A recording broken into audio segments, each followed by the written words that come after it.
Today I'm going to give you 5 tools you need to carve a spoon, and you only need 3, so everything else is a bonus. 5 Tool Tuesday. In today's video, I'm going to give you 5 tools that you need to carve a spoon. Number 1, the axe. Doesn't have to be an expensive axe, it just has to have a good edge. You use this for roughing out your material. You take your piece of wood, you use your axe to get the rough shape of your spoon that you want to carve, and then it's time to go to the knife. I like to get as close to a spoon as I possibly can before I switch tools. An axe like this one is just an old hatchet head. I carved the handle myself. You can buy a handle for 10 bucks at the hardware store and handle it yourself. So it's really cheap to get into. This is not expensive. You probably already have one. You just need to make it sharp. The next tool you're gonna need, number 2, the knife. Now you can use any straight knife. I like to use these Mora 106 Sloyd knives, but you can use a Swiss Army knife, you can use whatever pocket knife you have. It doesn't have to be a specialized tool, it just has to be sharp. I have a video on sharpening if you want to go check it out. Now the only real specialized tool you're going to need is number 3, the hook knife. Now you can get these in a variety of makers and brands. It's a good idea to get something that doesn't suck. If you have a tool that sucks, it's going to just make you frustrated. You're not going to actually enjoy the craft. This is what you use to hollow out your spoon.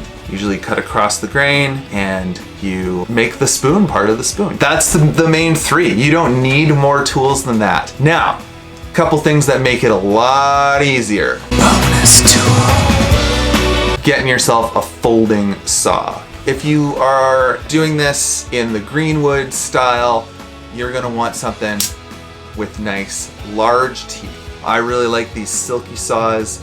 They cut really well, really fast. They're very efficient. I use this one for harvesting and cross-cutting. I often will use this guy. This is the Pocket Boy. I have fine teeth on this one. So for doing my stop cuts with the Gone Boy, it's really easy to go past where you thought you should cut to because it just cuts so darn fast. The Pocket Boy with the fine teeth, you can be a little more precise. It doesn't cut quite as fast, but it does cut well and efficiently and straight. The only thing you have to worry about with these Japanese pull saws is getting a little too vigorous and bending the blade. I don't know if you can see that, but this is my old blade for this saw, and it is just warped because the end catches and then you do that because you're trying to push because you're used to using a push saw. Just gotta be a little more careful with these. Once you get used to it, they're a dream. They're really wonderful. I should say also, you don't have to have a folding saw. You can use any saw.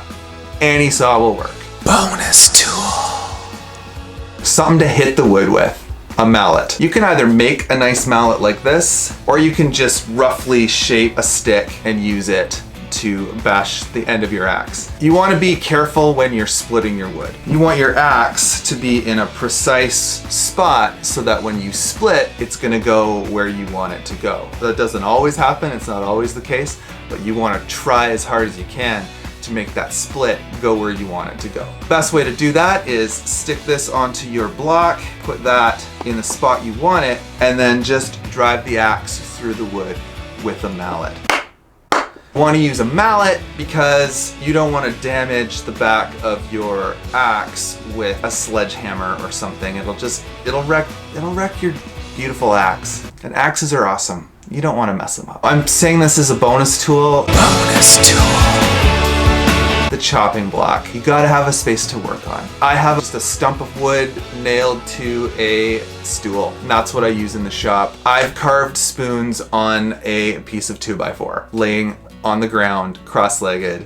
You know, you just need to be able to stop the axe from going into either a hard surface that will damage the axe or into a surface that the axe will damage. You don't want to wreck your axe. If your axe is not sharp, you're not going to have any fun carving. Find something to chop into. You can go on and on and on with other little bits, tools that you could carve a spoon with. Really, you only need 3. That's it for this episode of 5 Tool Tuesday. Thanks so much for watching. If you want to help me grow the channel, like and subscribe. That's the way to do it. Check out some of my other videos. I've got got this 5-Tool Tuesday playlist, and I also have my 1-Tool Wednesday playlist where a lot of these tools appear or will appear in the next little while.